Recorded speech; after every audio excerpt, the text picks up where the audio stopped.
Well, I think there are a lot of things, but if I had to point to the one single thing, and I've been thinking about this a lot, I've been thinking about what I might call the mimetic function of preaching.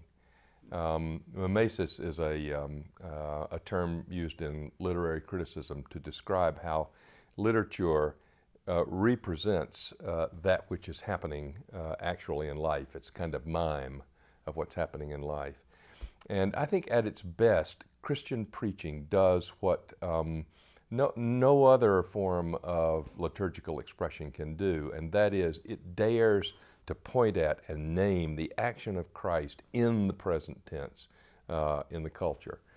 Danielle Pott years ago wrote a beautiful little book called Preaching Paul, which was about not how do you preach the Pauline epistles, but how do you preach like Paul. And he said that Paul was in the same sort of cultural situation that we are. He had this Hellenistic culture, and he had a Jewish apocalyptic gospel, two different languages, two different cultures. So what does he do? Does he say, you need to learn the Jewish apocalyptic vocabulary? No, he didn't do that. I will translate the Jewish apocalyptic categories into Hellenistic categories. No, he didn't do that.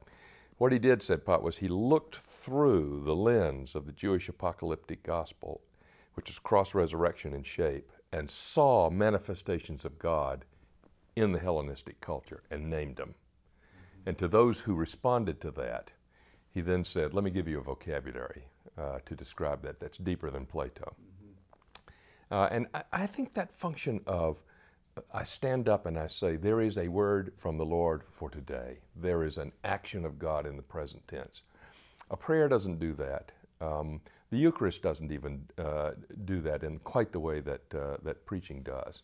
There are other aspects of preaching that are important and can be pointed to. But if I had to name one, it's that look, people, look, open your eyes.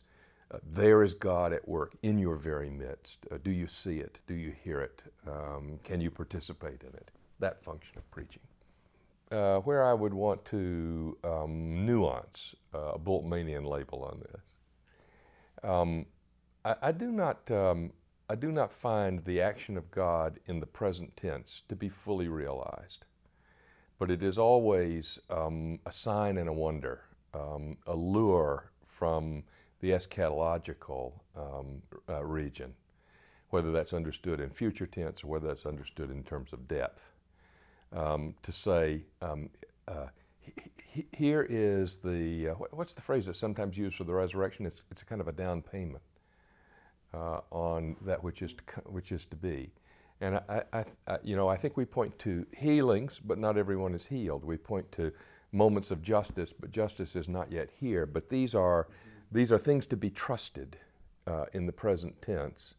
And to build one's life around, confident that ultimately these are more true than all the evidence to the contrary.